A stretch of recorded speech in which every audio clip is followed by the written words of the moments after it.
হালার পুথালা, তোর বোনের বিয়া করছি, তুই আমার শালা। এই ছোট্ট কালো হাঁসটি হাঁস হয়ে পুকুরে সাঁতার কাটতে পারে না। बेकार है भैया, मैं तो टूट गया। সাঁতার না জানার দুঃখে জঙ্গলে এসে হাঁসটি বসে বসে কাঁদতে থাকে। তা দেখে জঙ্গলের প্রাণীরা এসে বলে, বাইক না তোমার বডির এই অবস্থা কে? শুই মুই লাও নাকি? রক মক বাইরে গেছে। এরপর হাঁসটি কিভাবে সাঁতার শেখা যায় সাঁতার প্রশিক্ষকের কাছে চলে যায়। আমি বলুম না, আমার শরম করে। এটা কোনো সিদ্ধি ফিদ্ধি না, এটা সবজি। আচ্ছা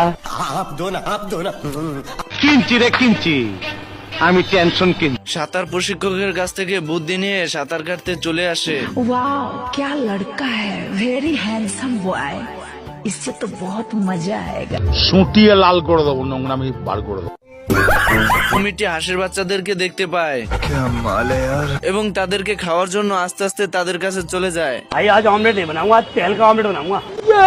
ছোট্ট হাঁসগুলোর বিপদ দেখে এই কালো হাঁসটি চলে যায় তাদেরকে বাঁচাতে।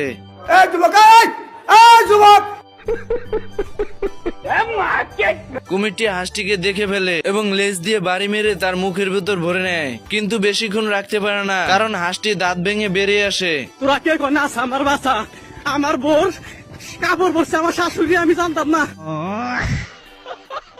এরপর কুমির এসে হাঁসকে কামড়াতে গিয়ে গাছের গুটির ভিতর আটকে পড়ে, কিন্তু কুমির অনেক ছোটাছুটি চেষ্টা করেও বেরোতে পারে না এবং স্রোতের সঙ্গে চলে যায়। এরপর হাঁস আস্তে আস্তে নদীর কূলে চলে যায় তার বন্ধুদের কাছে। তার বন্ধুরা খুশি হয়ে স্লোগান দিতে থাকে।